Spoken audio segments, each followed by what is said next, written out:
Welcome to United Network News, the official news channel for CARE, the Center for Amity and Restoration of Earth. I'm Sunny Galt. At UNN, you get the real news. Through our field messengers, we show you the truth about what's really taking place in our communities. We also bring you stories to help you remember who you are and why you're here, as well as regional stories that impact the people. And our World Situation Report reveals what's happening throughout the multiverse. We are here to restore Earth. In the U.S., it is Wednesday, February 28th, 2024. We're off to Constanta, Romania, to a folk art museum, complete with more than 15,000 artifacts, including collections of glass, wood, costumes, and tools used by the Romanian people. And in the U.S., we're celebrating Black History Month. This local art show in Tennessee honors leaders in the Black community. In the new Earth, we're learning how to leave our 3D programming behind, specifically how we parent and teach our kids. And check out this innovative wheelchair. It's part chair and part walker, and it's bringing greater mobility to people around the world. This is Calen messenger for United Network News. Here's a look at today's field messenger reports from all around the world. Today we take a journey through time and culture, the Folk Art Museum in Constanța, Romania. UNN field messenger Monica showcases the richness of Romanian folk art. Hi, this is Monica, field messenger for UNN, reporting from Constanța in Romania. The Folk Art Museum of Constanța is housed in a building of great significance for the history of the city. The whole structure is somehow shaped like an Italian Renaissance palace, and the polychrome horizontal stripes, although similar to those of British buildings built in the so-called streaky bacon style, are actually a feature of Eastern Orthodox churches in the area, such as the Cathedral of the Holy Apostles Peter and Paul. Currently, the museum houses an impressive heritage made up of over 15,000 exhibits that illustrate folk culture from all over Romania.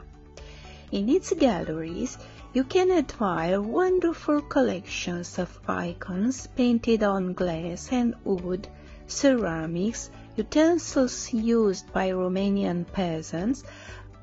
In Romania, there are over 100 traditional costumes which are sewn by hand. For many of the women from the villages, weaving is still a skillfully practiced craft.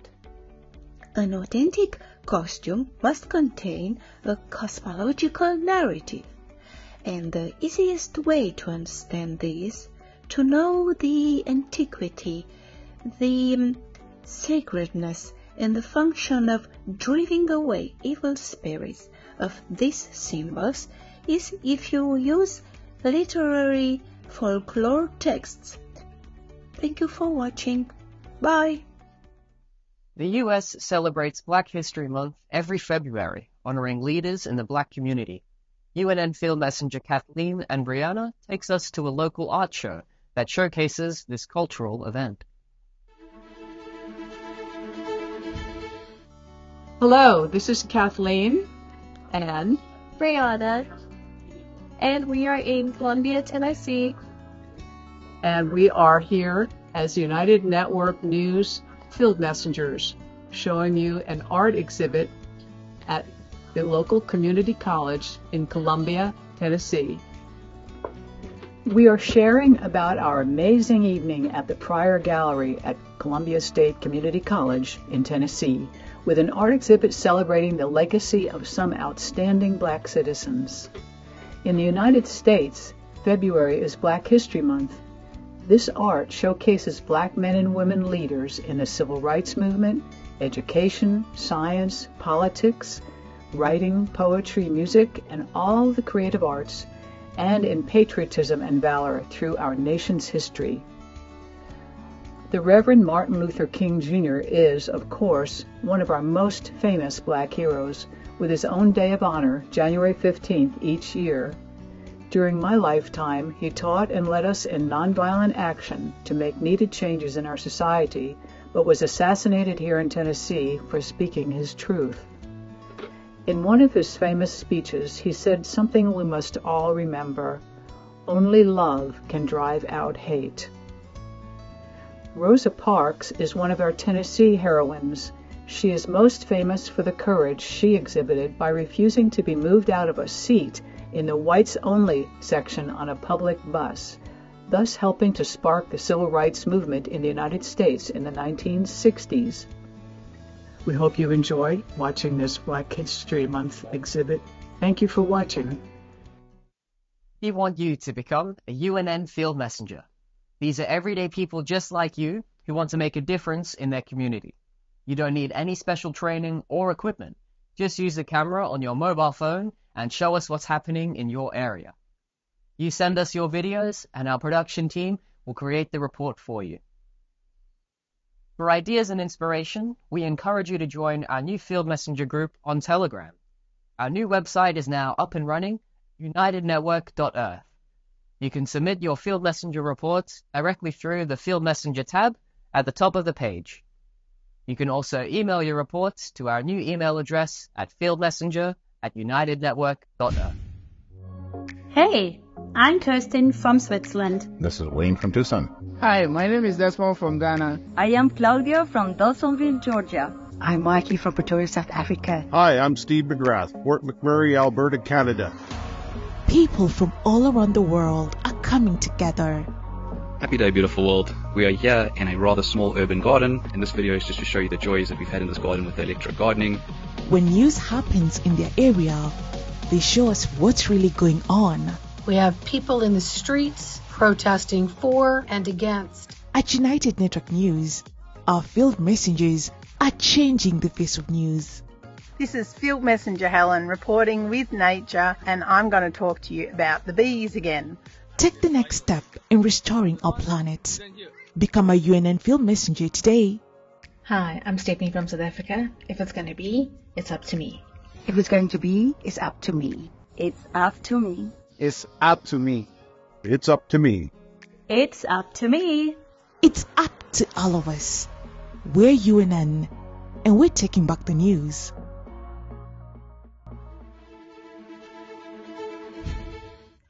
To break down the false matrix, we have to recognize and release from all the programming we've been taught through the years.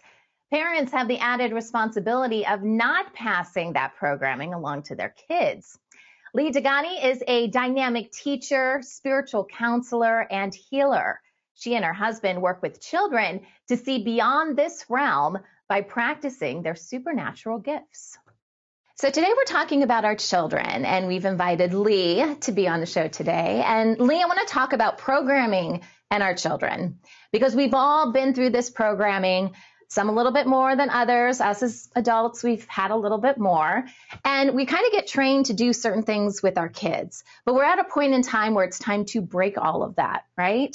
Because it's not necessarily about what's right versus wrong. Everything's kind of messed up. How do we do that?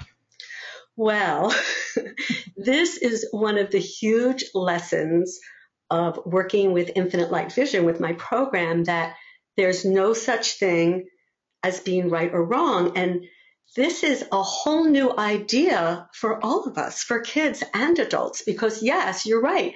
We have been programmed, like we have with so many things. Right. Things have to be on either side. Either you're right or wrong. And look at school. I mean, you have to get the A on that test. You have to pass the exam. So one of the things that we do with my program, where the children wear the blindfold, is if I put a color in front of a child, especially one that's just beginning, say I put a red color in front of the child, and the child says, "Oh, that's blue," that's the right answer. The blue is actually what that child is seeing. And this is a whole new concept that it's okay to say something other than what's really in front of the child. Because if we get out of that whole programming of what's right and what's wrong, we tend to go into our right brain. And into our right brain is where we have to be to connect to this love energy so that we can stay above situations. And I've had, I also work with adults, and I've had adults that have come to work with the blindfold and go through the program. And the way the universe works is there's always an underlying reason why an adult is coming to me. And so there's one adult in particular I'm thinking about who he had a really tough childhood that he had to be perfect all the time. I mean, his parents really programmed him through no fault of their own. I mean, there's no judgment here. We've all gone through it. But he was shocked that he didn't have to get the right answer all the time. And after a couple of lessons, he said, this has so changed me. This is all I needed. And he didn't have to come for any more lessons. But we're giving children the freedom to know that it's okay if they don't get every little thing right. Being in the world is a time of exploration. And growing up doesn't need to be so pressure filled. But what it does, it also helps them and help all of us stay above situations. And right now in the world, there are so many situations that we can really get into the mode of judging. And yes, there's such a thing as right action and wrong action. We certainly don't want to go around killing anybody. But as light workers and as these children who have come to raise the vibration of our planet have to get to that point where they can stay above situations. So take the example of a child that's being bullied in school. Instead of the child getting defensive and sending back like hateful kind of energy, we're giving the child tools to stay above that so the child's not affected and able to go into the place of connecting to a higher source energy.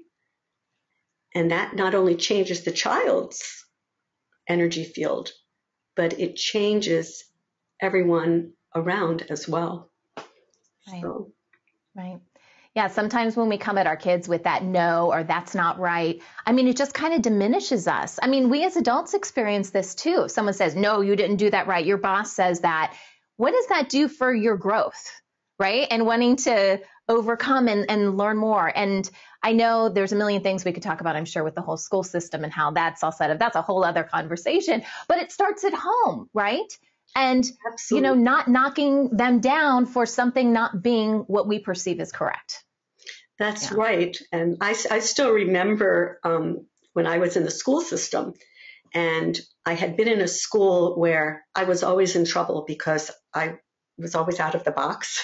And I went to a new school where I was accepted for who I was, very creative and had different ideas about working with children. So one day the principal called me into the office and I went into this total fear space of what I had experienced in that other school because I was always in trouble. Yeah. And I realized, I said, wow, look what that's done to me. Well, the principal wanted to tell me what a fantastic job I was doing.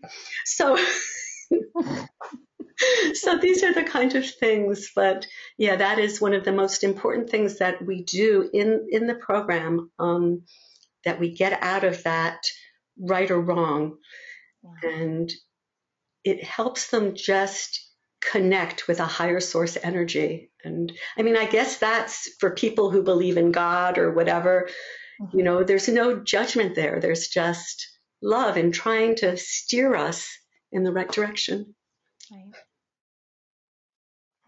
Breathing pure oxygen in a pressurized room known as hyperbaric oxygen therapy may offer new hope for individuals undergoing opioid addiction treatment. Research from Washington State University shows this therapy could help decrease the need for methadone, making pain and withdrawal easier to handle.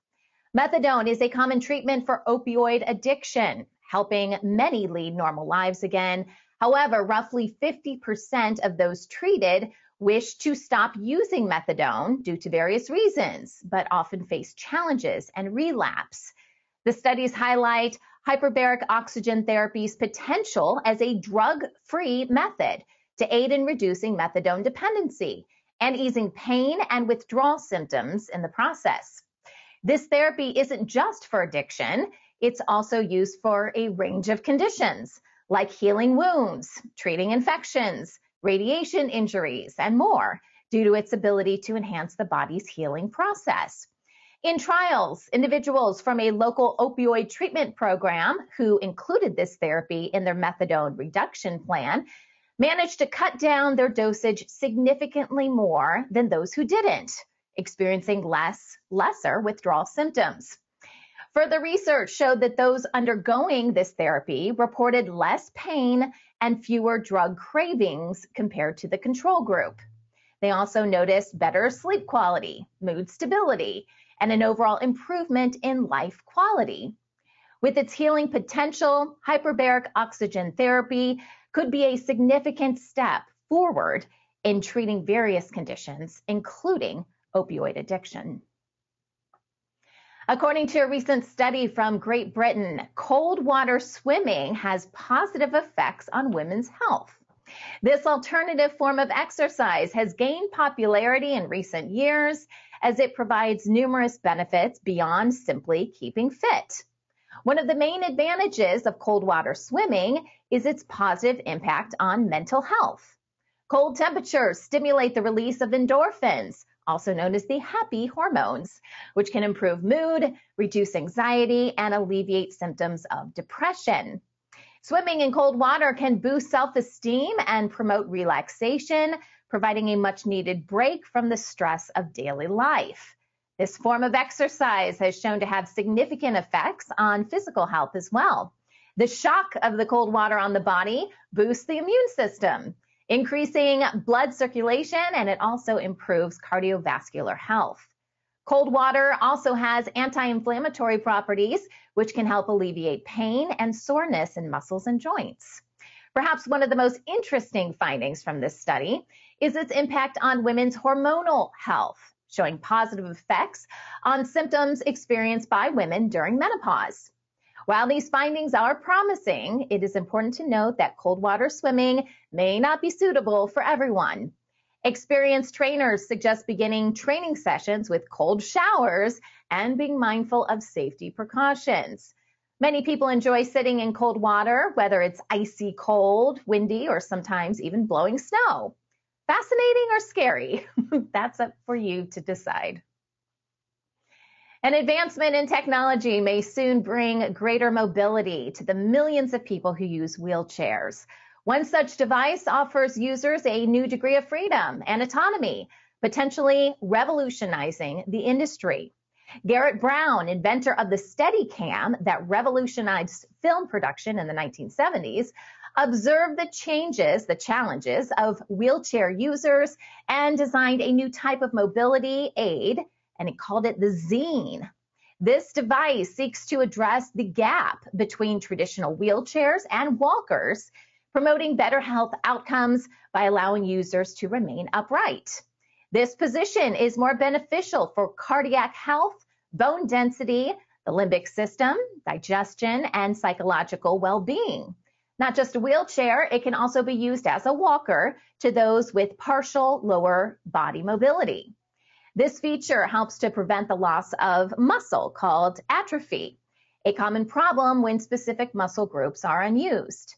The project took 5 years to develop from concept to prototype, with manufacturing beginning in 2018. To help this device be accessible to anyone in need, the company has curated a list of available financial resources. These include charities that offer grants, medical crowdfunding nonprofits, installment payment plans, and alternative financing programs. This device represents a significant step forward and assistive technology, promising to improve the lives of the mobility challenged and those who care for them. We are United Network News.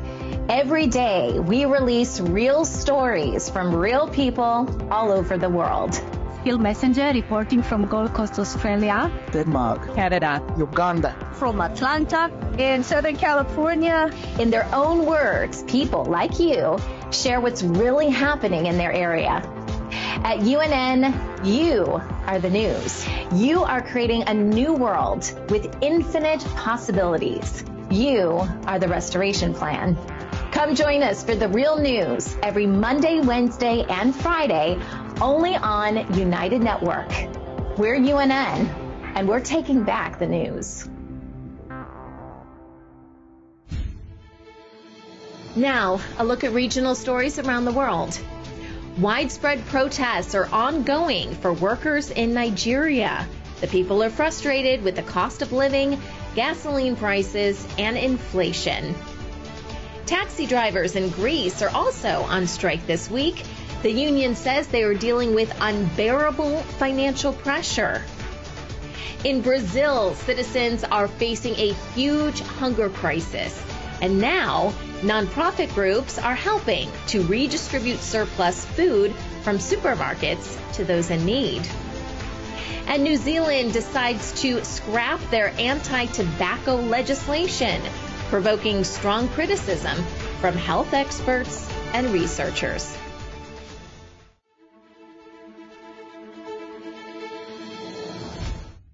In Nigeria, widespread protests have erupted as government employees and other union workers initiated a nationwide strike due to increasing inflation and economic troubles. Citizens expressed deep frustration over the increasing cost of living, with gasoline prices more than doubling and inflation reaching a near 30-year high of almost 30% last month.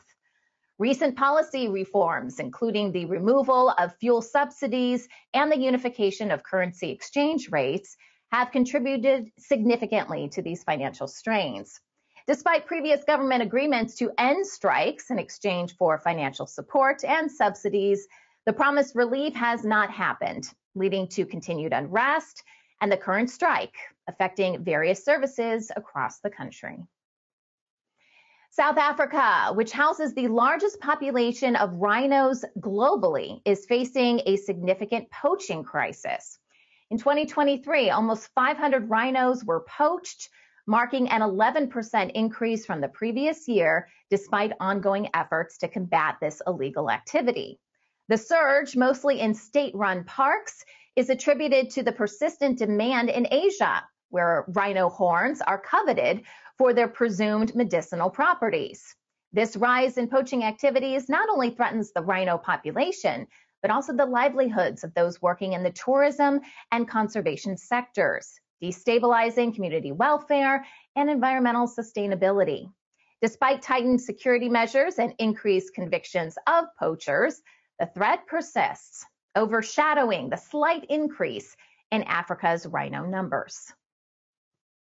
Less than 40% of Africans have access to the internet, significantly lower than the global average, and that's according to a recent study. This marks a decrease from previous years, putting the continent at the bottom in terms of global internet accessibility. In stark contrast, regions like Europe and the Americas boast an internet usage rate close to 90%.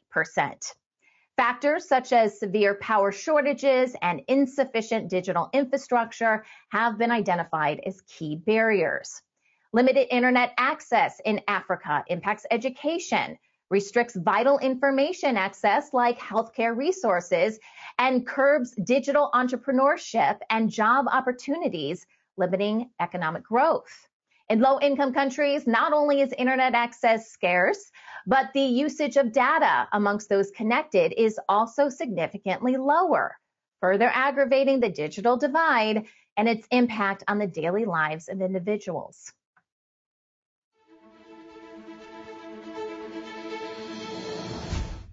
Taxi drivers in Athens, Greece are on a 48-hour strike, severely disrupting daily life.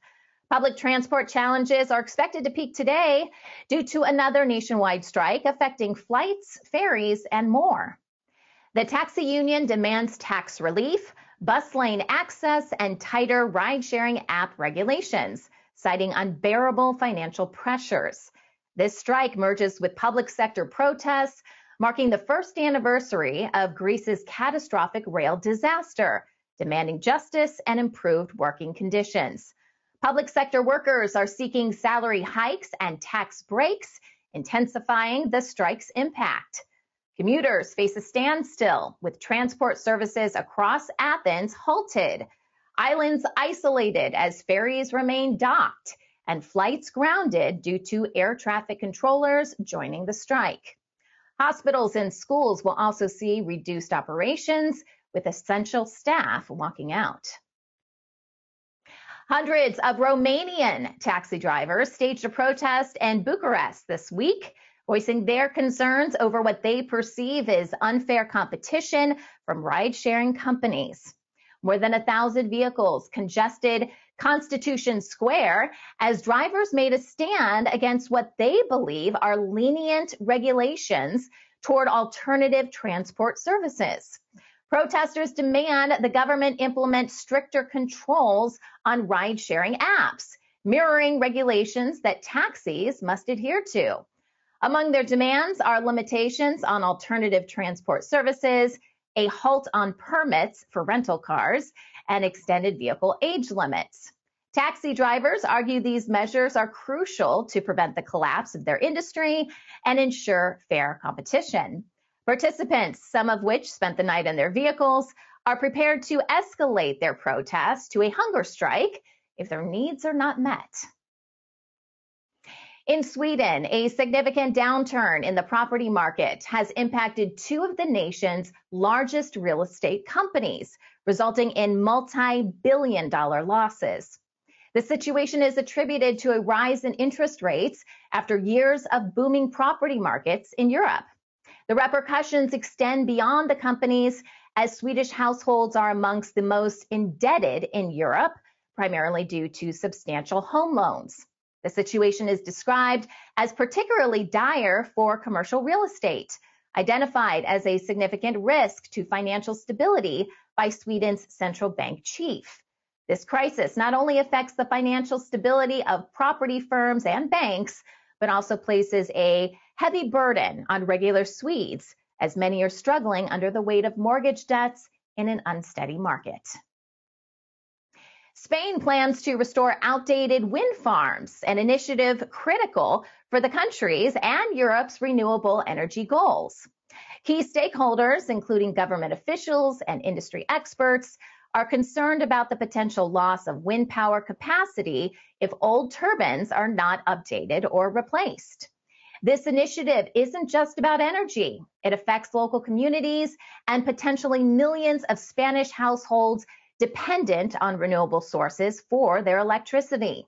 The proposed solution, known as repowering, involves replacing old windmills with fewer but significantly more efficient versions. These newer models can produce much more energy, potentially tripling a site's output and contributing to Spain's ambitious goal of increasing its wind capacity by 2030. However, this transition faces challenges, including the high cost of complexity of repowering and the impact on local landscapes and economies. In Warsaw, Poland, thousands of farmers have taken to the streets protesting against the influx of Ukrainian grain and demanding changes to the EU Green Deal regulations. They argue these issues are driving them toward bankruptcy due to high costs and unfair competition. The protests are a response to the EU's decision to waive duties on Ukrainian food imports following Russia's invasion, aggravating tensions with local farmers who feel threatened by cheaper imports. The Polish Prime Minister has indicated a potential extension of the current ban on Ukrainian grain to other products if the EU fails to protect Polish and European markets. The government's response includes proposed talks with Ukrainian officials aiming to explore effective solutions that address the farmers' concerns. The government has invited farmers for talks, but protest organizers warn of further actions if no progress is made.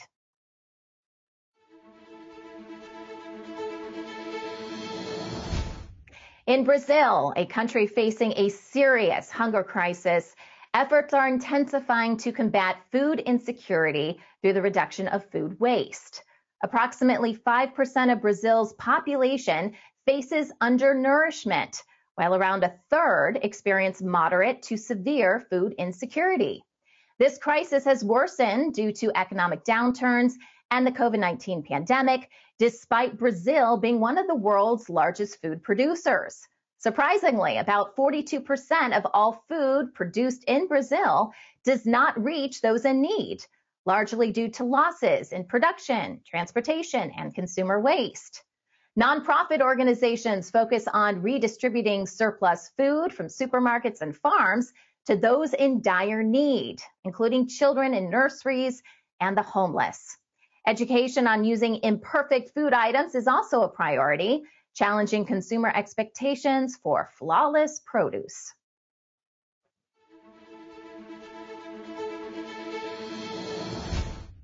Thousands marched in cities across the Philippines to protest proposed constitutional changes. Critics argue these amendments could extend current presidential term limits and transform economic policies.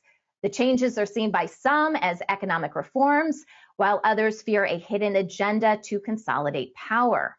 Public gatherings, concerts, and exhibitions commemorated the People Power Revolution, expressing opposition to altering a constitution designed to prevent dictatorship. Recent moves to reconsider these foundational laws have sparked widespread concern amongst citizens, fearing potential impacts on democracy and economic freedom. The government maintains the proposed changes aim solely at economic improvements, leaving political adjustments for future discussions. These protests coincide with the 38th anniversary of the revolt that ended a decades-long dictatorship. In Indonesia, a border dispute threatens the livelihood of hundreds of farmers in the Oasis region of Timor-Leste, which is carved out of Indonesian territory. These farmers, relying on rice fields for their sustenance, face the prospect of losing 270 hectares or 667 acres of their land to Indonesia due to territorial adjustments. Despite historical ties dating back to the Portuguese colonial period and recent negotiations led by Timor-Leste Prime Minister, local communities are caught in a state of uncertainty. The introduction of new boundary markers by a joint Indonesian Timorese team has only fueled anxieties, with reports of Indonesian military oversight during the process. The situation has sparked a wave of outrage within the community, calling for a just resolution that acknowledges the farmers' strong reliance on these lands. Efforts to solicit feedback from Indonesian representatives have been unsuccessful, resulting in a sense of uncertainty amongst those affected. The recent actions of China's President Xi Jinping, including the consolidation of power and steering away from business-friendly policies, have triggered a sharp downturn in the Chinese markets, impacting investors and companies worldwide. After revealing a new decision-making team filled with allies, the market's reaction was swift and severe, with Chinese stocks experiencing a staggering $6 trillion loss. The Hong Kong Hang Seng Index experienced its most considerable single-day decline since the 2008 financial crisis. The internal yuan has depreciated sharply against the dollar, further escalating worries about inflation and the broader economic impact on daily life in China. This financial turmoil affects international investors, and also Chinese companies and the general public as the cost of imports rises and economic growth slows. U.S.-listed Chinese companies, including Alibaba and Baidu, have faced dramatic declines in stock value. In South Korea, a significant doctor strike against a government proposal to increase medical school admissions has led to an ultimatum. The walkouts have resulted in numerous cancellations of surgeries and other treatments, affecting patient care severely. The government has given the striking doctors an ultimatum now, threatening license suspension and legal action if they do not return to work by a set deadline. Both the government and the doctors are standing firm on their positions.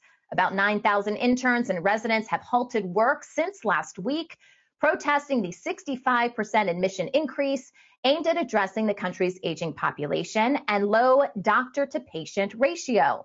Critics argue the plan might lead to decreased income for doctors and increased medical costs due to overtreatment, while a public survey shows wide support for the government's proposal.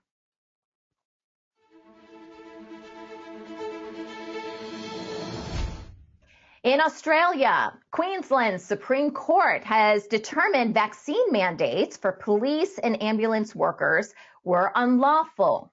The decision came after 86 individuals challenged the mandates, arguing they were made without proper regard for their human rights and without full consent.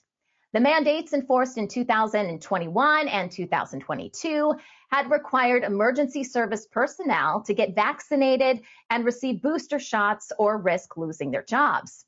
The court found these directives not only violated workers' rights by forcing them into a medical procedure, but were also issued without proper legal foundation by high-ranking officials.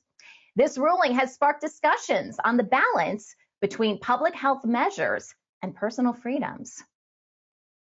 New Zealand's government is repealing the anti-tobacco legislation intended to prevent future generations from purchasing cigarettes.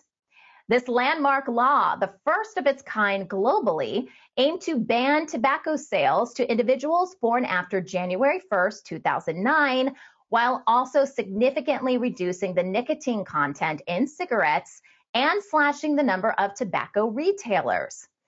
The recent decision to repeal this law has provoked strong criticism from health experts and researchers who argue it could lead to adverse health outcomes, particularly amongst Maori and Pacifica communities known for higher smoking rates. Critics emphasize the repeal overlooks substantial evidence indicating the law's potential to dramatically increase quitting rates and prevent younger populations from starting smoking. The government, however, defends its action, stating a different approach to smoking reduction is planned, including tightening regulations on vaping to discourage youth smoking. Several notable Australian companies, such as 2XU, Jenny Craig, Tupperware Australia, and The Body Shop, were named as non-compliant for not timely reporting their gender pay data. This public revelation draws attention to the ongoing struggle against gender inequality in workplaces, notably affecting consumers' perception and brand loyalty. Experts believe this information could lead consumers to make more informed choices, aligning their spending with companies that champion gender equality. The spotlight on these disparities has already spurred action within the industry.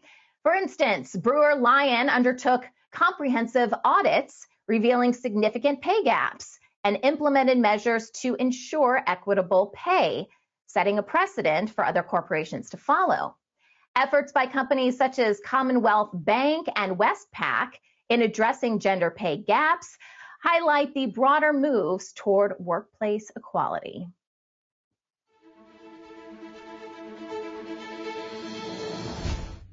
Canada has introduced a draft of the Online Harms Act aimed at making digital spaces safer by mandating the swift removal of harmful online content. This legislation targets tech platforms, compelling them to address and eliminate 7 types of harmful content. These include sexually explicit material without consent, hate speech, and content promoting violence or self-harm among children. Under the new rules, Canadians could request content removal within 24 hours and take action against those spreading hate via a human rights tribunal. The act also proposes creating a digital safety commission to oversee compliance and introduce measures like parental controls to protect children. While the government emphasizes the balance between freedom of expression and online safety, critics argue it infringes on free speech. The legislation now heads to a parliamentary committee and the Senate for further scrutiny. Macy's, a major department store chain, has announced plans to close more stores, including its prominent San Francisco location, as part of a broader strategy to adapt to changing retail landscapes and consumer behaviors. Macy's aims to adapt by enhancing shopping experiences and expanding into small format stores. However, the move will lead to the layoff of more than 2,300 employees as part of its strategy to reduce costs. These changes come at a time when Macy's is facing pressure from activist investors and a challenging retail environment aggravated by the pandemic and inflation. However, for many employees and shoppers, the closures signify an end of an era about uncertainty about the future of traditional retail shopping. Wendy's, the renowned U.S. fast food chain, has announced plans to implement dynamic pricing, similar to surge pricing used by ride-sharing services, causing a stir amongst consumers. Expected to start testing in 2025, this strategy involves varying menu prices throughout the day based on demand. The initiative is part of a larger effort to incorporate technology, including AI, into their operations, aiming to enhance sales and profit growth. This move will see a $30 million investment towards digital menu boards and enhancements globally. However, the announcement was met with significant backlash from the public. Critics argue that while surge pricing may work for services with limited alternatives, applying it to the fast food industry could drive customers away. Reactions on social media platforms like X, which was formerly Twitter, have been largely negative, with many vowing to boycott the chain if the pricing model is implemented. Tired of being programmed? At United Network, you'll discover the truth about what's really happening on our planet. Get instant access to our written news, UNN newscasts, world situation reports, and in-depth stories from our field messengers. Manifest your amazing abilities as we explore the new Earth, plus original series to inspire and encourage you throughout your day. Get connected through United Chat, our personal chat room where you can join the conversation, share your experience, and also submit your questions for Kim. Watch United Network at home or on the go through your computer, favorite online streaming program, or mobile apps. Welcome to United Network News. Start your free trial today. UnitedNetwork.Earth, bringing people together. And now, the World Situation Report with Kimberly Gogan from the Office of the Guardian. Mayor Rothschild had plans to flood the market with U.S. dollar supernotes and Iraqi dinar supernotes in an attempt to crash both currencies. This same maneuver failed during the Cold War with Russia in 1979, but that doesn't seem to stop them from repeating the same mistakes. And more on the death of Jacob Rothschild as the family tries to remain relevant in world affairs. In 2013, the Order of the Dragon announced they would crash the world's financial system and buy it back for pennies on the dollar. Rumors are swirling the internet of a potential for government shutdowns on Friday and a financial crash. Find out how all of these events are tied together and why this could actually help us in the very near future. In a real war, nothing is a certainty. Find out what the Silent Circle was up to this weekend and why there was a line drawn in the sand on Monday as their nefarious plans came to light over the weekend. Plus an update on the attempted global takeover by the black nobility families. Now here's Kimberly Gogan with the Office of the Guardian. Hi, Kim. Happy Wednesday. Happy Wednesday. It's been a long time since we talked. It has. I know you've been busy. There's a lot to get to today, I'm sure. A ton of stuff to get to today. So where shall we start? We'll start with the events from over the weekend, I guess, that led up to Monday's fiasco. Okay. So on Saturday, I started listening to a meeting. As you know, there's a lot of operatives around here, as we talked about on Friday.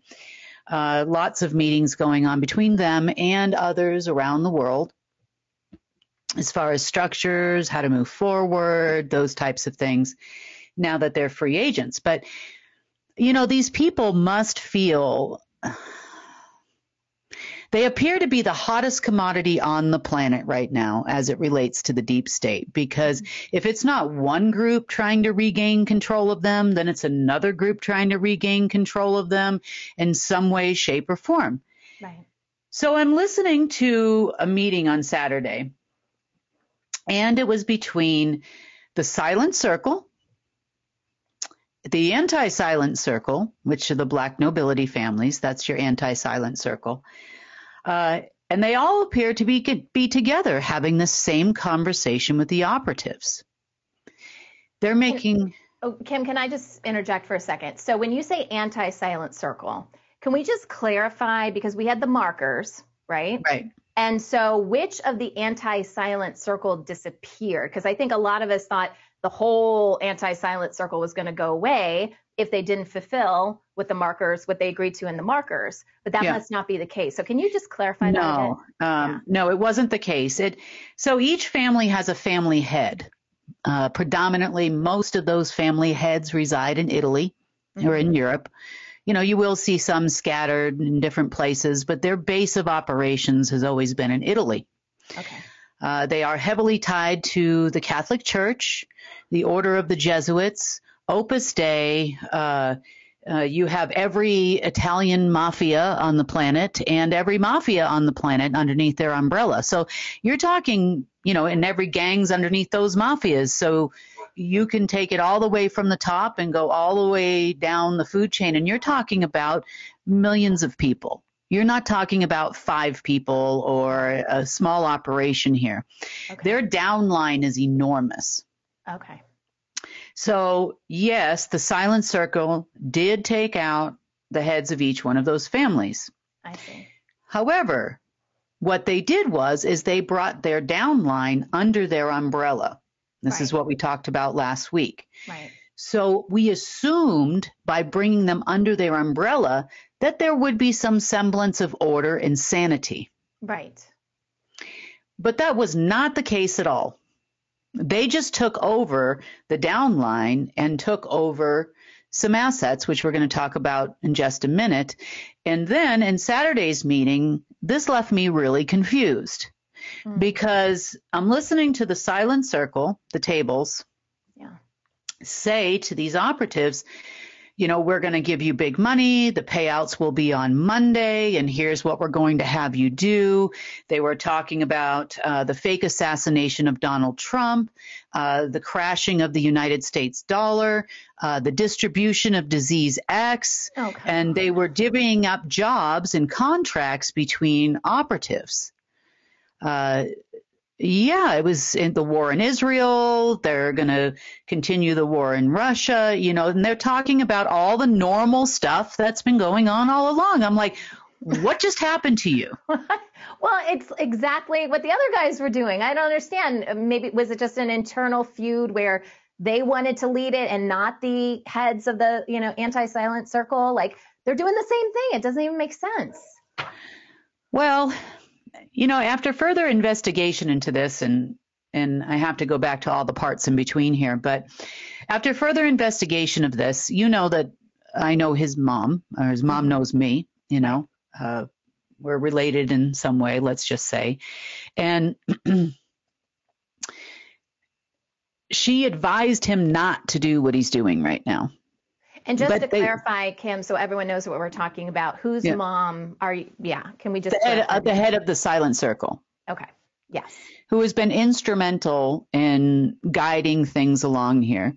Right. They advised him not to do what he's doing, but the pretense behind everything that's transpired was, yes, in a way, a hostile takeover of the division between the two groups. And in part, it appears that they thought it would be a good idea to come to the table with us, having equal partners or having equal leverage. I know. So it didn't appear, that's what they claimed. That's what the conversation was between the mom and the head of the Silent Circle. But that's not really what it looked like to me. It looked like total death and destruction, crashing of the world, and I had this experience before. So back in 2016, 2017 was the last time I really had any dealings with anyone from the Silent Circle. They, somewhere along the pathway there, around mid-2016, they started to flip a switch on me. So everything was fine for, 3 years, 4 years, whatever it was. And we had no problems. I told you about the dollar deal. I've told you about a number of different things. And everything was okay until that point where something started to flip. Well, it turns out that there was a contract taken for about $165 billion that they were to receive if they could get me to transfer money into this new bank setup that was being set up on the Bush Ranch. I came to find out later in Paraguay. Oh my gosh. Yeah. It was another, that was the quantum system that the system itself that the data centers that they had built on the Bush Ranch in Paraguay were not quantum, but they were at the time connected to a huge level 9 Omega portal. So there could have been a possibility of a connection to a very deep, dark system. Okay. And so I'm like, where did you go wrong? Like, I started sensing the conversations were different. There was a lot of,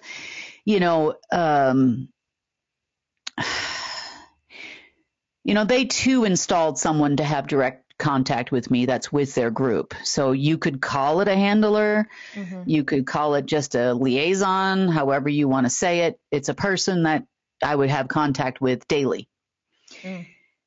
Somewhere around mid-2017, 2017, this person started realizing that they're losing control, meaning control of me.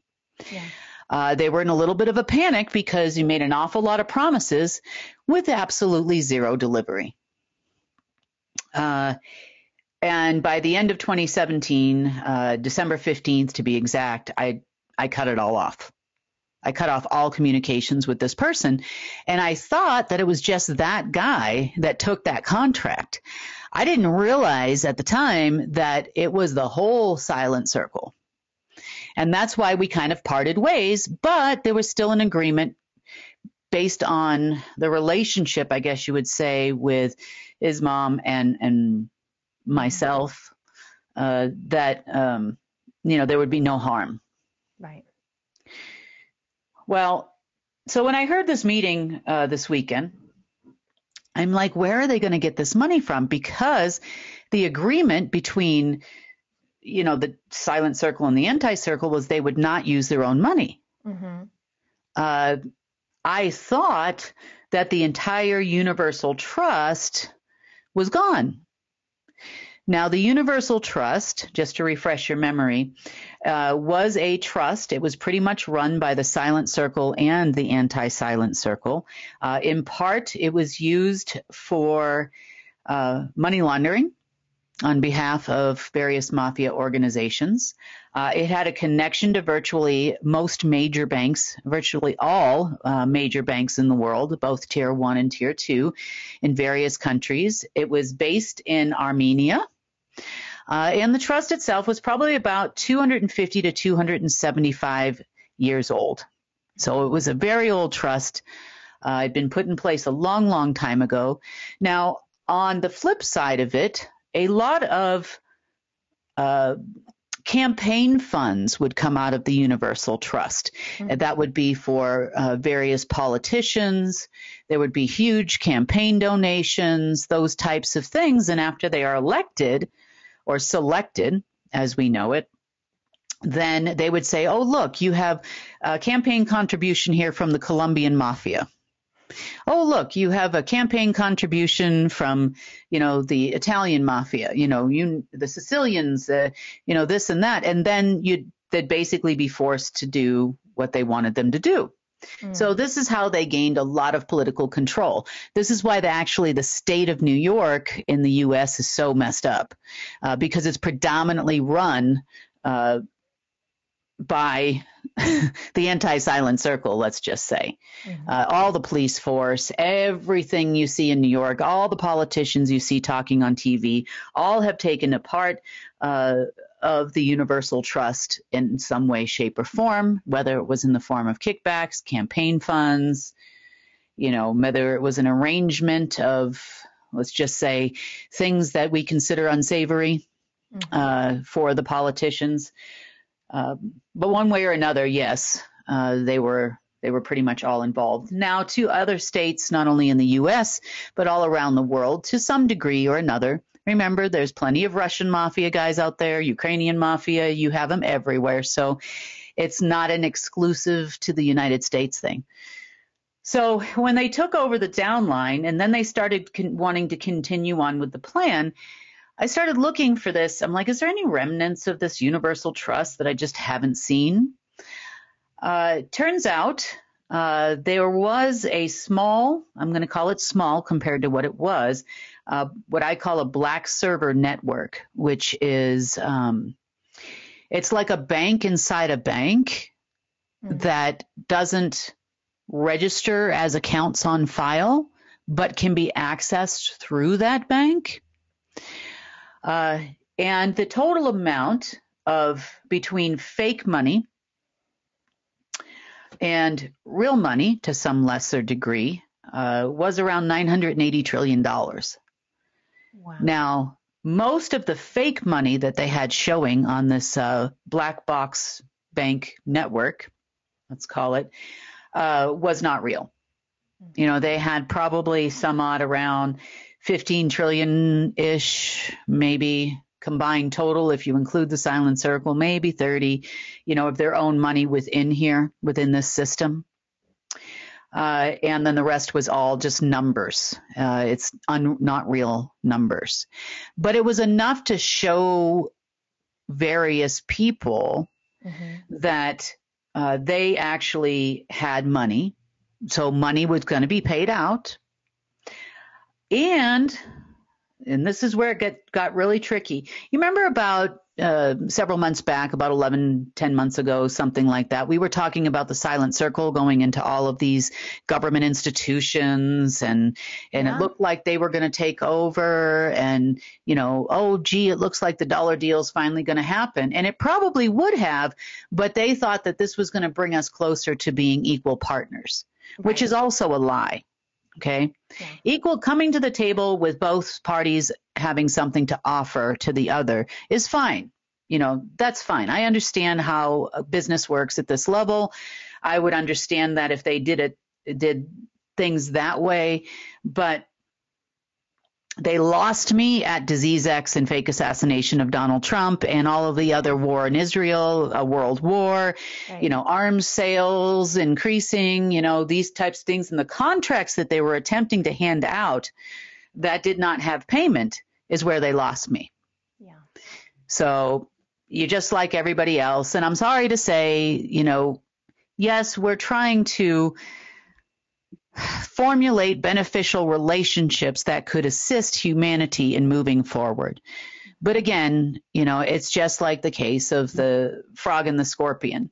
We never quite made it all the way across the river, me being the frog, they being the scorpion in this particular instance. But, they made the mistake of stinging the frog halfway across the, to the finish line. And yeah, maybe they didn't think I would hear them. I don't know. But we do have that intelligence system that kind of registers everything. Yeah. So the operatives weren't really happy with what they were what was proposing. But remember, it's all about, at this point with them, they have told all of the deep state that nobody's paying us. You don't want to pay us. You want to pay us, we move. You don't pay us, we don't move. And this has kind of kept them separate from the deep state, banking on the fact that they know they're never going to pay. It's been 17 years of no pay. Today is not that day. Yes, they have gotten some money to some degree when I transferred money into the government several times, and it was an ebb and a flow based on when I would transfer to the governments. But I haven't done that in a long time. Therefore, they haven't got paid in a long time, probably about 4 or 5 years. Mm-hmm. So they weren't real happy with this meeting. I could tell. Things kind of went quiet over the weekend. So then once I found this black box network, then I started looking even further, over the weekend. And I knew pay time was noon Eastern Standard Time. They like high noon. Maybe they watch too many Westerns. I'm not sure. And so I knew that. So then I started looking for what else was happening. Well, turns out they had issued about 9.8 quadrillion in bonds against that money as a leverage. That's a lot of quads. Yeah. Yes, it is. And they issued them to the Treasury departments. They issued them to governments and heads of state in an attempted hostile takeover. Yep. So they knew that if they ripped these bonds out, that they could actually crash the banking system. Now, of course, that would be a threat that would be hung over everybody's head. Now, the bonds were actually due on the 27th of February, yesterday. Anyway, so the collateral would have expired and they would have had to reissue the collateral if this is what they were going to do. So I knew this. Mm-hmm. This here, so I found all the bonds. I could see clearly that there was an attempted hostile takeover of all governments worldwide, militaries worldwide, lots of promises made. And this was all pretty much done by the anti-silent circle. But the silent circle took it as an opportunity to first of all, create their own hostile takeover of the entire network. Yeah. Then they were going to come to the party once everything had blown up and try to have a negotiation. Yeah. No, I'm not the frog. Mm. No. Yeah, and it also just shows that they don't care about humanity either.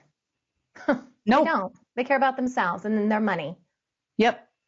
Well, so I waited till about 5 minutes to noon Eastern Standard Time on Monday, and I pulled everything, all of it. So the 980 trillion disappeared, including their regular money. All the bonds disappeared. The bonds were disappearing out of the market like crazy. The banks were basically in crisis at that point because there was no asset base. There was no backing for currencies. Everything they had attempted to do all fell apart in the span of about 15 to 20 minutes. Mm. Yep.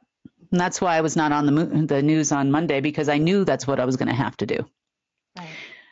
So where does this leave the financial system? Right. We have a second attempted crash here going on as well. So we'll talk about that in a second. But where did that leave the financial system? Well, I know there's some controversy about when U.S. trading actually stops and starts. I know they tell the public it stops at 4 o'clock. It actually doesn't stop until they're done.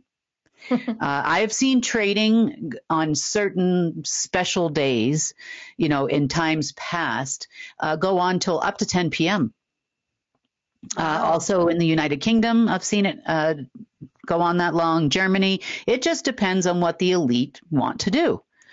As far as on the daily, yes, it continues till at least 4:30, because then there's some backdoor trading that takes place based on the day's activities. Yep. So you still see numbers as far as the markets are concerned moving around. Now, the rumor that's going around, the scuttlebutt you're hearing, is that the government could potentially shut down on Friday. Are you talking about U.S. government? The U.S. government, and where the U.S. goes, others go. Okay, this is just one rumor, and I believe they're speaking about the United States only. in this rumor. And then potentially we could see a financial crash as soon as this weekend, and all of this stuff, that rumors that they started spreading. Well, that was all based on the plan of the anti-silent circle and the silent circle. So their intention was to crash everything and then buy it back for pennies on the dollar, which would then make their 14 to 15 trillion, whatever it is that they have, worth something, because everybody would be broke. Right. Next, in addition to that, there has been some attempts to fully crash the market and not show real market numbers. There was some experimenting going on with backdoors to not only the U.S. markets, but also markets around the world. Now, we've also seen reports on the Q Clock site that says 100 countries are on high alert.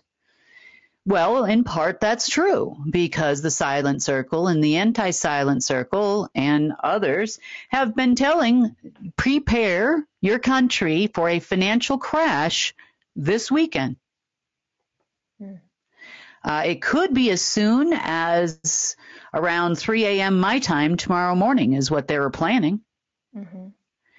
Now, when the silent circle's operations kind of went belly up, the Rothschilds were obviously in on it. All of the Order of the Dragon was obviously in on this scam. I've been hearing this rumor since 2013, where they are going to crash the world's financial system, yawn, and buy it back for pennies on the dollar, yawn, yawn. So they were going to use, apparently, the anti-silent circle for this, but it's never too late to make a huge mistake when you're Rothschild. It's true. So if you remember my talk, our talk, I should say, with Agent M, he mentioned a gentleman by the name of Mayer, which is spelled in this case Meyer, Rothschild. Right. He has been third in command in the Rothschild family for a while, perhaps due to the recent suicide, and we'll talk about that. He has now stepped up. So when this failure became apparent on Monday, and they saw their plan all falling apart, he decided to pick up a very old Heidelberg press, which, for those of you that don't know what a Heidelberg press is, it is a printing machine for currencies. Okay. You can print U.S. dollars on them. And back before we had a worldwide financial system, these Heidelberg press machines were distributed in various countries, to include, but not limited to, the Philippines, China, Vietnam, Russia had one, Iran had one, mainly in the areas where all the dragons were present. The dragon family, different colors, were present. UK obviously had one, and it was for the distribution of United States dollars, based on the fact that they had started trading commodities in US dollars. So it's too heavy, it's too expensive, it's too complicated to try to ship, put all that paper, on a ship. If you're making a payment in, $1 billion, $100 billion, that's a lot of pallets of cash to be transporting. So they decided to transport the press and source the paper locally, manufacture paper locally, and then they could print all of the US dollars they needed to, in that particular location. Well, the one that they are using for today's events, in the last 24 hours, I should say, maybe 3 days, is the one originally from Iran. For some reason, Mayer Rothschild thought it was a good idea to move this press, one singular press, over to India and began rapidly printing enormous amounts of Iraqi dinar and U.S. dollars. Now, it's time for another little history lesson so I can explain to you why they thought this would work. So back in the 1970s, Russia, USSR at the time, and Iran had a similar thought, that they would actually flood the market with United States dollar super notes, and therefore then crash the United States dollar in a Cold War tactic, because they claim, which true, not true, they claimed and thought the United States, because remember, it was Russia, USSR against the USA at the time, allegedly. They claimed that the United States crashed the ruble. Now, you have a lot of, let's just say, overzealous operatives that believe that they crashed the ruble. Now, I've had at least 10 to 15 different people tell me, and you for that matter, and I'll tell you where, that they were responsible for the crash of the ruble. People on the internet that have claimed that responsibility of Leo Wanta. If you've ever seen Leo Wanta, you can look that up. He claims he single-handedly crashed the ruble. That absolutely did not take place on Reagan's behalf, so he says. And also I have heard Juan O'Sabin actually say that he was over in Russia at that time, and he also crashed the ruble single-handedly. And he said this in an interview online. It's like a fish story. It just keeps getting longer. How many people crashed the ruble? I know. Well, it's the same thing with how many Jesuses, how many Josephs, how many Mother Marys do I know? Everybody's got to be something. How many people have I met that have been Metatron? I mean, you name it. Everybody wants to be some character, be it from the Bible or elsewhere. Yeah. Now, it was actually Marduk that crashed the ruble by agreement. This was all pre-agreed. To divide all the Soviet Union countries, which they still aren't divided. So you could still say there is a Soviet Union, and you could still say there's communism, and it hasn't gone away. But the whole fight between democracy and communism, and the USSR KGB operatives at the time that were going all around the world trying to install communism everywhere. Well, the U.S. was running around trying to install democracy, and both of them were just the right hand and the left hand clapping to achieve an end result. Yeah. There were many different things that resulted in the Soviet Union, let's just call it a hostile takeover at that time. Rothschild and the Order of the Dragon became very active in the oil industry there. Also, there were a lot of embargoes on the sale of diamonds.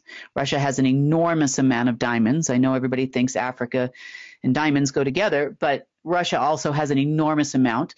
There was an embargo for a period of about 20 years, 25 years, which just ended not that long ago. And that contract was with De Beers, a.k.a. Rothschild. So there was a lot of different industries that were affected by the fall of the Soviet Union, and then the allowance of foreign ownership, which would have never been allowed.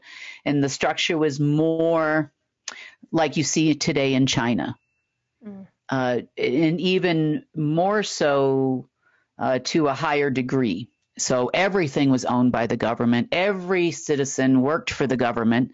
Whether didn't matter what industry you worked in, you were not owning anything, and communism itself was an experiment. And I'm telling you this story because it's important to understand that this has already happened before. So Lenin got his marching orders from Rothschild in Switzerland when he was in exile. And this is how you're going to install communism on behalf of the Khazarian mafia, a.k.a. fake Jews, a.k.a. Bolsheviks. And then the story continues because this repeats itself in Russia over and over and over again.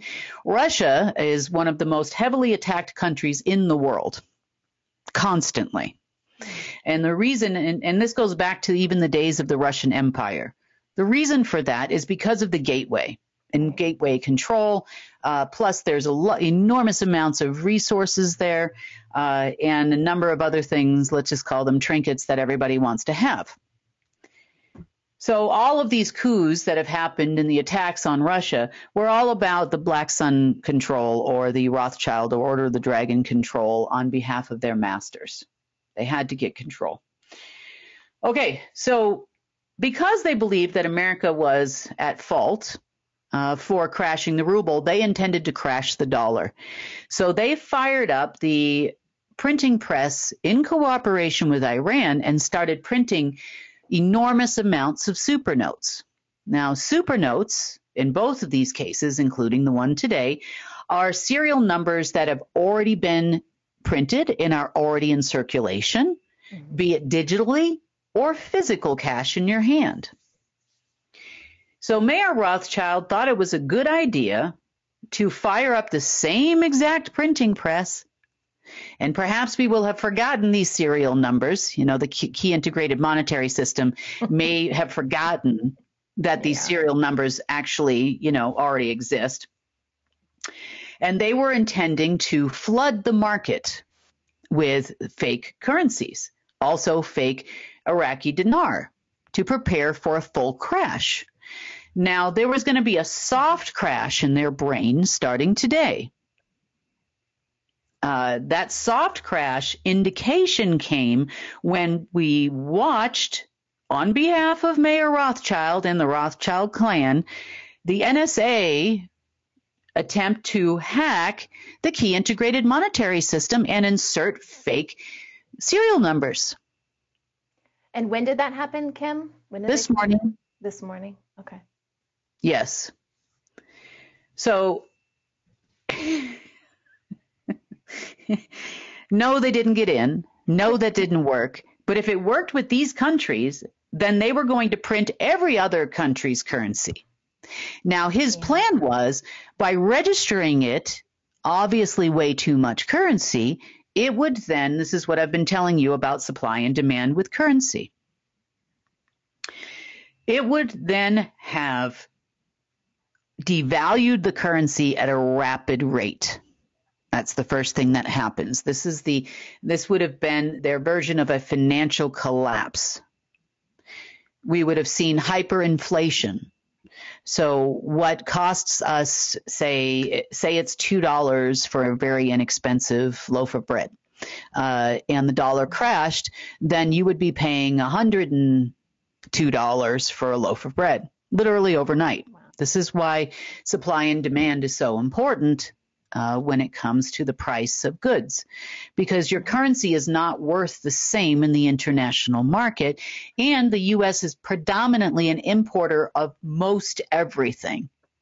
You know, they create fake droughts. They try to stop our farmers from farming, those types of things. So we're getting, you know, beef from Japan. We're getting, you know, avocados from Mexico. Most our produce is coming from Chile, some other country somewhere. It's not being produced here. So as an American, this is what you would have seen happen in rapid succession. So if you think the price of food, oil and gas and everything else is expensive now, wait till your currency drops significantly overnight, and then you're going to see real pain. We've seen the same thing happen in various countries. We saw it happen in Brazil many years ago. We've seen it happen in Argentina. We've seen it happening currently in Venezuela. You're seeing it in Iraq. In any other country where they propose that there's going to be a revaluation, Vietnam, another one, Zimbabwe, another one. So the attempt to install, obviously, supernotes into the banking system, because he realized that I have to get this registered in order to, and the NSA being the best hackers in the world, you know, he figured they could do it. Well, they failed. This is not happening. It actually didn't even work out in the 70s. The only thing that did happen as a direct result was there was a coup in Iran in the fall of the Shah, which is the royal family there, and the installation of the Rothschild family, let's just say, in Iran, people that you would know as the Green Dragon, like Khomeini, and before that it was Khomeini, and others that came before them, the installation of a false imam, essentially, to take control of the country. And to this very day, they're all still listening to those people. So, you know, and if they're not listening to them, then they're listening to their Chinese counterparts, the Li family and the Golden Dragon. which is ultimately going to end very badly for Iran. So if they want to continue to sell oil at $1 a barrel, to China and whoever, go right ahead. If they want to continue to listening to people like Mayer Rothschild, go ahead. Ultimately it will be your demise. If you enjoy, being under their control, getting paid nearly nothing, being considered a substandard country in their eyes, then continue on with this process. However, I will assure you that the promised crash is never going to happen. He will never get that money into the system, ever. But the plan was to use this money, once they got it into the system anyway, to not only crash the system, but also to use it to buy the world back at pennies on the dollar, which is why we have 100 countries on alert and it's all happening in 24 hours, No, it's not. Nothing will happen. Absolutely nothing will happen. Now, let's talk about Jacob Rothschild, too. That's hit the news. There was a death. The death of Jacob Rothschild in a shuffle behind the scenes amongst the families. So for those of you that don't know, this was actually a suicide. He committed suicide based on their failure and his failure as the head of the family. So for the first time in the history of the advent of this family, they are losing everything. Wow. So apparently they've named, I think it was a lady that as an heir or as the new head of the families. I'm not sure. But from behind the scenes, at least that's in the news, from behind the scenes, the top persons right underneath him, which Mayer Rothschild is one of those, is going to get the job done so he can show the family that he should be in charge. Dun, da, da, da. Dun, da, da, da. Ride in on your black horse and save the Luciferians. So is that kind of protocol, Kim? Do these families have something that says, hey, if you screw up too bad, you're going to have to off yourself? I don't know.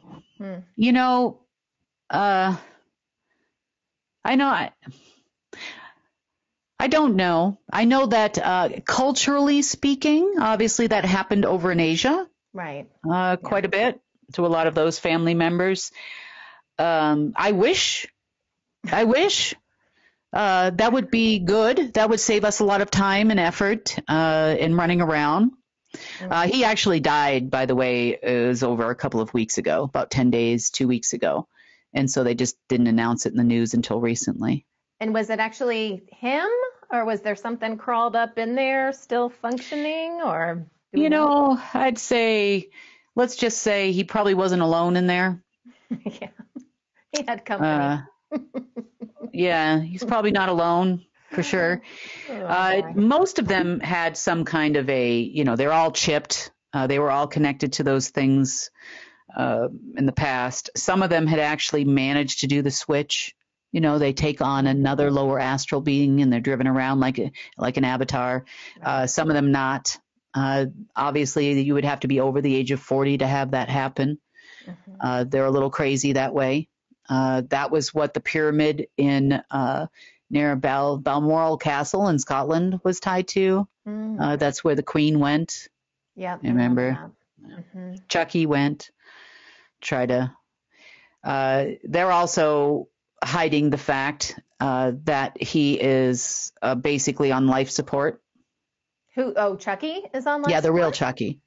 Yeah. Oh, okay. Yeah, there is stuff in the news now about his health. And also with Kate, is there any relation, or is that just, do you know, with Kate Middleton?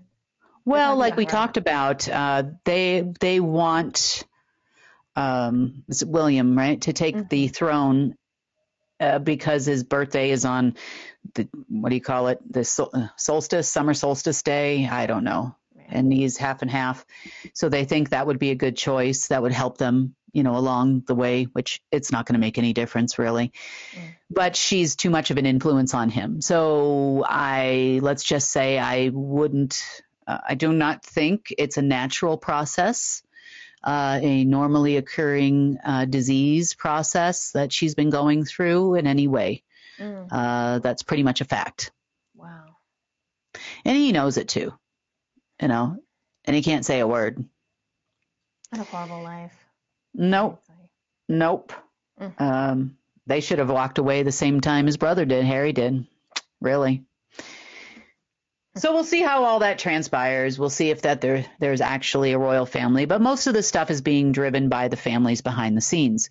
Also something, speaking of this family, that's shown up on the internet over the last few days is the white horse being ridden without the king being present. So the rumor is that, or at least the cultural understanding of when the queens, or it's not the queen anymore, the kings, I guess, got to get used to that. It's been a long time since we've been saying queen. They have the royal guard, which is ridden on horseback, ride horseback, I should say.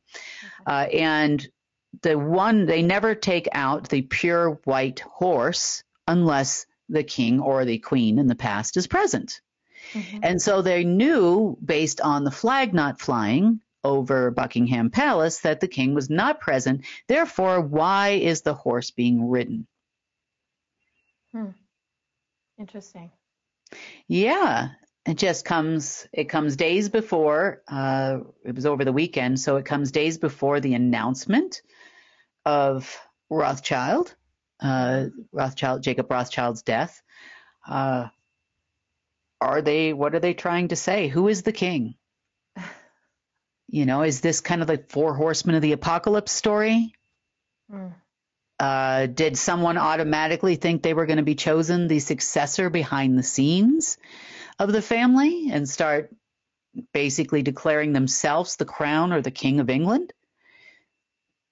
It got a little rough between the family members over there this weekend, or in the last 2 weeks. Do you think that they would even announce Charles' death, even if he died? They'll do it when it's convenient. It's the same thing with, remember, everybody dies in December because it's the easiest time for them to pull it off. December. Everybody dies in December. Yeah. Oh boy. So they could die, if it's a royal funeral like that, it takes a while to prepare, as several weeks, a month, whatever. So they could actually announce it earlier and then have the funeral take place in November, December, something like that. But it's usually after business is winding down for the year. In some countries, it's not so much around the annual holiday time from December 15th.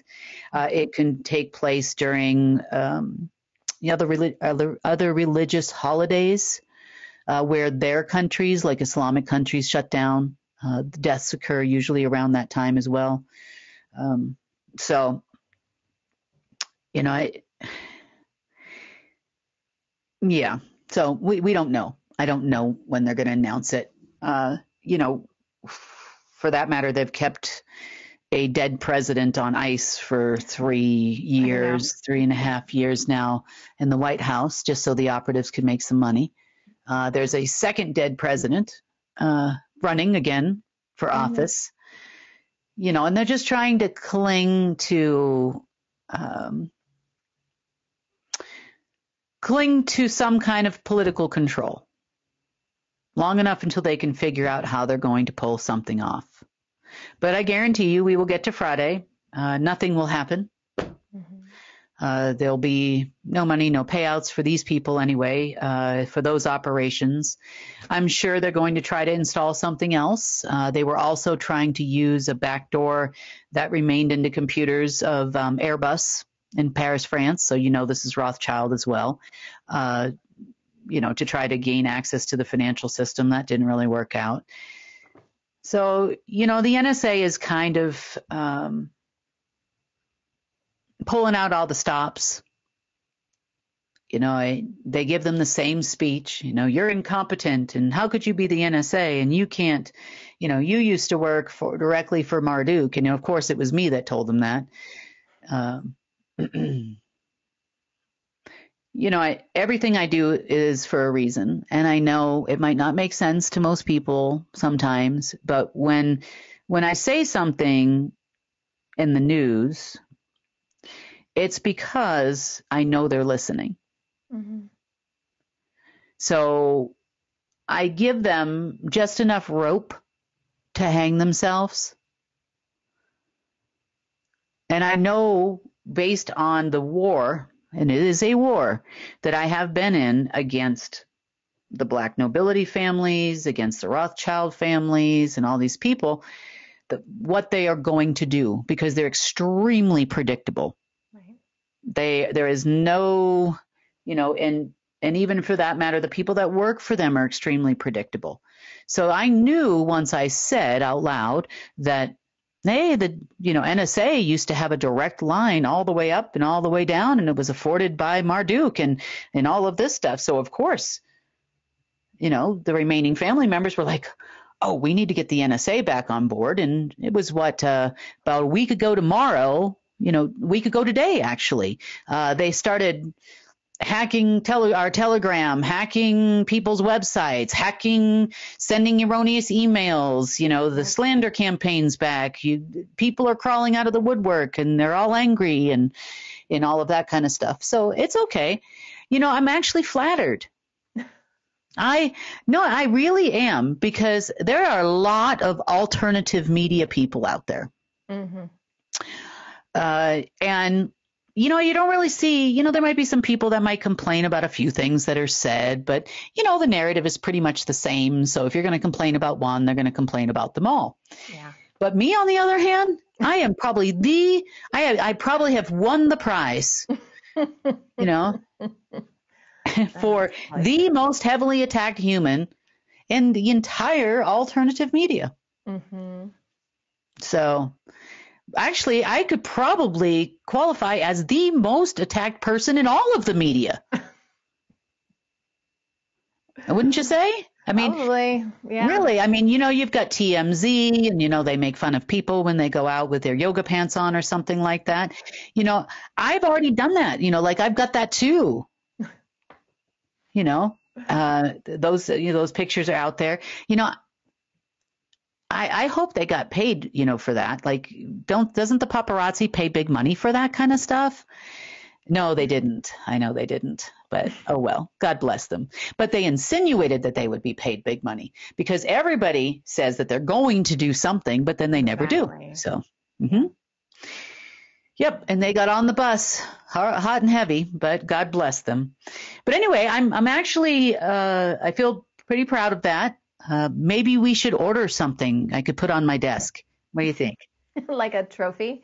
Yeah, like something, most hated person in all of media worldwide. Yeah. It's okay. God bless them the way they bless others. Ugh. And if you've got that much time on your hands, good luck to you. So that's about the update I have for the last few days. That's about 5 days worth of update. There's a lot of twists and turns in the middle of there, but unfortunately, we need to be prepared to not take anyone with us.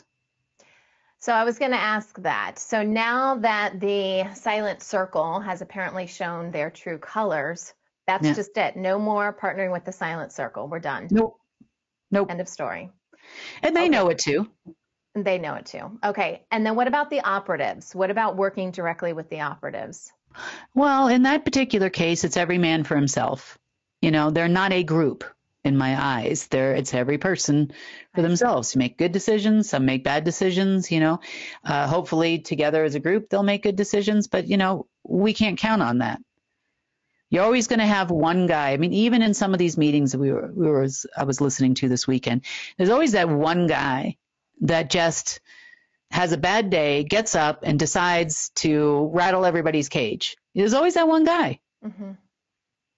Either he got a call from somebody, or he thinks that Trump should be in office, or, they think that they should get paid big money for something, something, whatever it is, it's just, there's always that one guy.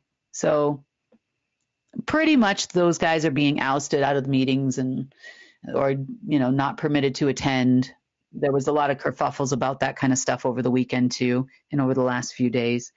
So I can't say yes and I can't say no, because at this moment it appears that nobody's doing much of anything without pay. So you pay them to do something, they'll do it. Does that mean that they're happy about it? I don't think so, because when we pulled all those bonds and pulled all that cash, we actually got a standing ovation in the meeting. Yes, we did. They were very happy to see that they did not have to go work for those people. Wow, that's interesting. Yep. So, I can see how, I can see them saying like, look, hurry up, meaning us to hurry up. And I get it, because I wouldn't want to talk to those people either. And I don't want to hear about you wanting me to participate in killing millions of people around the world. Mm-hmm. So we'll see. To answer your question, that's, so far nobody's done anything to the contrary. They've done what they had to do to stay alive, and I get all that. So, at this moment, nobody's coming after me. Except for this, Silent Circle tried to get them to get me to give their money back. That was a little bit of a rough situation yesterday or day before. Yeah. They called the locals and told them that they need to go get me to give their money back. So, what money? And then the SSP operatives, I know a lot of them were taken out. There were some that just left, though. They were just saying, I'm not doing this. Do you see any sign of them gathering or trying? What are these people going to do? They're just going to just sit there? I'm just wondering why someone They're going to make few websites. That's what they're going to do. Yeah, I know. But they paid for that hosting for a whole year. Damn it.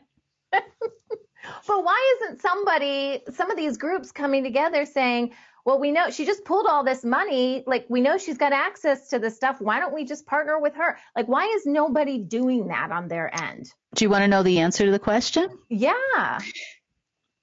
A very close friend of mine who was my supervisor said to me once, and he was a mentor to me, he said, Kim, common sense is not all that common. That's true.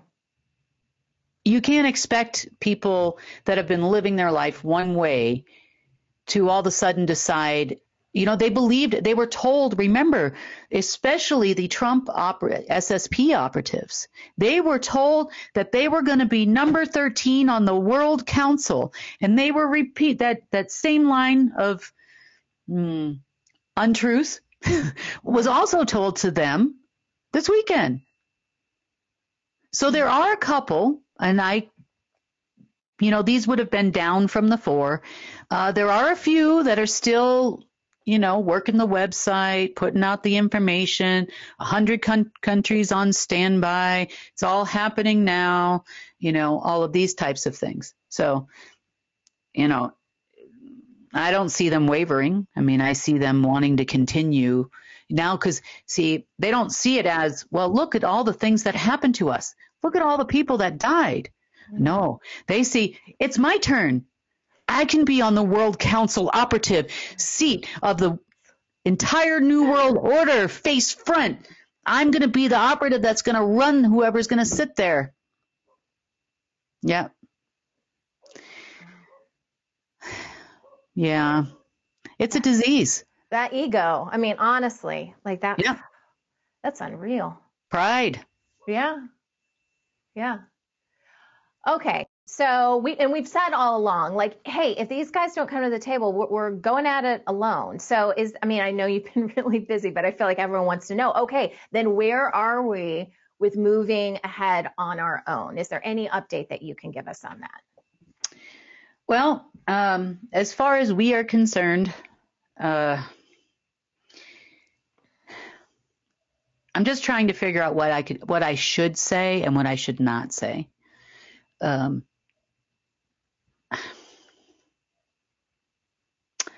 I'm going to say that the safety and security of you and your money is of the utmost importance to me. The safety and security of the planet is of the utmost importance to me. Now, I would not do anything that I know is going to harm you, whether I'm capable of it or not. And at this stage, you can kind of see where the world is at. So the silent circle is obviously very angry at me right now. Rothschild has lost their mind. They're all trying to run for a position that doesn't exist. They all want to be the CEO of Enron. Believe they're capable. And meanwhile, the financial sector is getting weaker and weaker and weaker. So,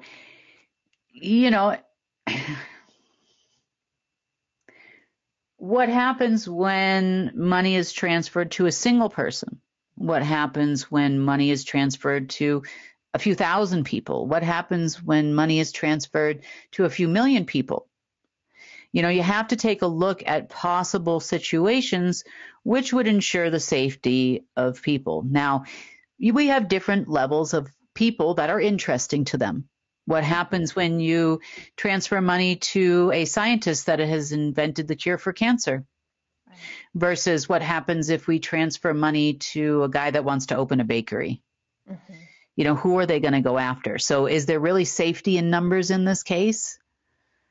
No, possibly not. We just have to look at everything from every angle at this point. I do hope that there is a suicide pact, Sonny, because then Mayor Rothschild will probably have kicked the bucket before the week's end, so that'll be great for the world. So is great for the Middle East. Is he in the number 2 spot, you said now, Mayor Rothschild? There are, last I checked, there are about 5 people that were, let's just say, on the inner circle. Now that the 5 seats have rotated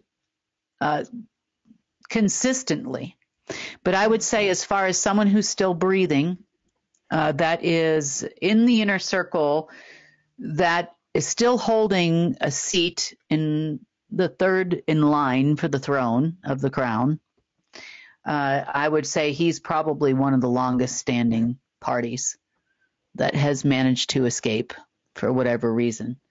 Now, will that always be the case? Nah. It's just a matter of time. And that's pretty much the world situation report for, what day is it? Wednesday.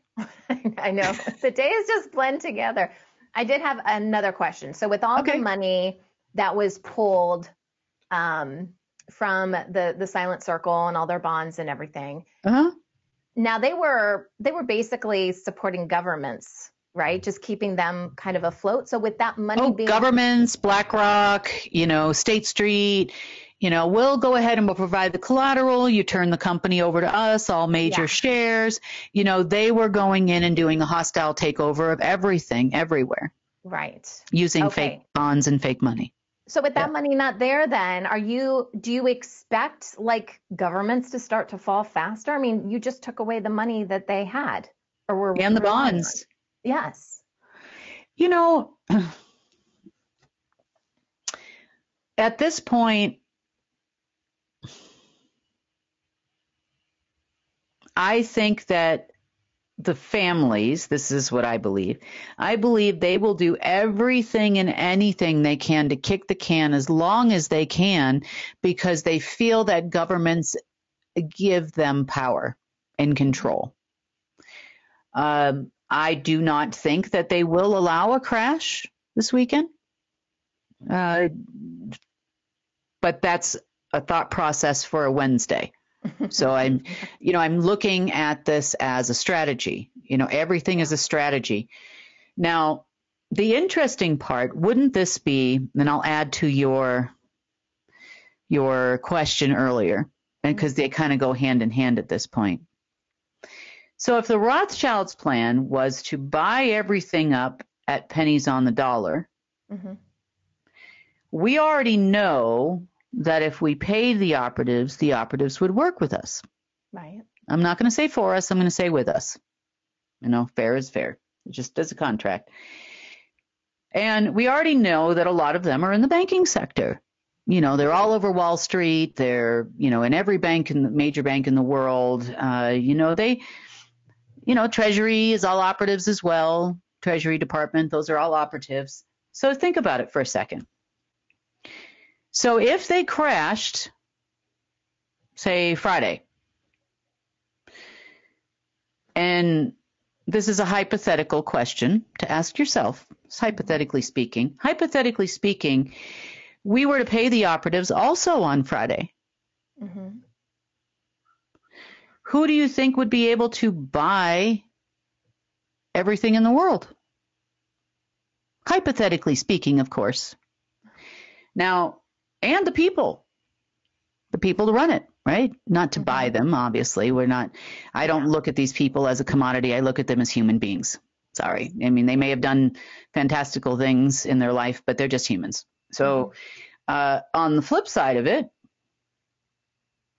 if somebody doesn't do something soon, pretty much, now without the backing, how long could they spend their own personal money, and are they willing to spend their own personal money to keep things afloat? Maybe they'll crash anyway.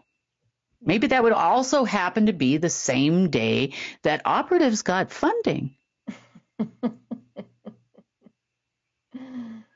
Okay. Mm-hmm. They're good buyers. They can buy a lot of stuff. They can buy people. They can buy. Heck, I've even seen them buy a Middle Eastern prince. I'm just going to leave that at that. A Middle Eastern prince for a case of Viagra.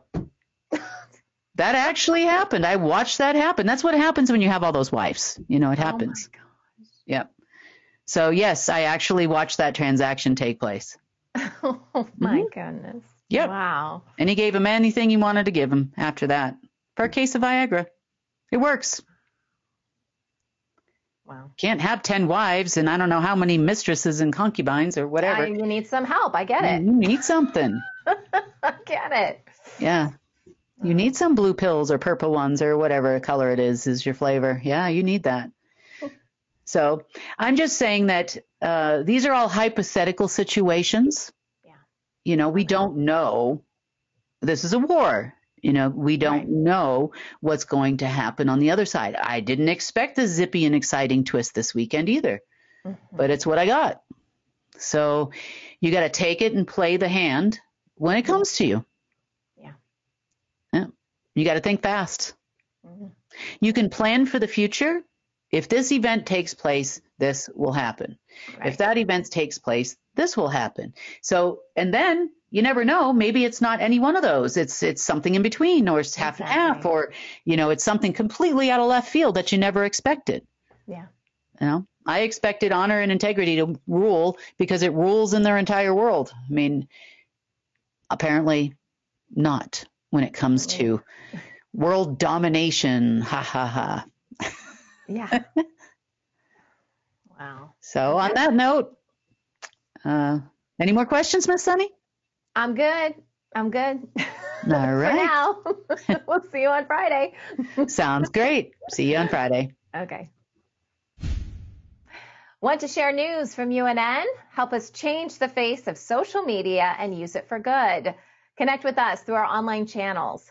Our social media team creates clips from each newscast you can easily share with people you care about. That's also where you'll find our UNN meme of the day. It's a great way to encourage critical thinking. Links to all of our social media sites are available at the bottom of our website at unitednetwork.earth. Let's change the face of news together. And that wraps up today's news update. Please share UNN with your friends and family. We need everyone to come together and help restore our planet. When news happens in your area, record it and share it with us so we can help you share it with the world. Remember, if it's going to be, it's up to me. I'm Sunny Galt. Join us Monday, Wednesday, and Friday for the real news.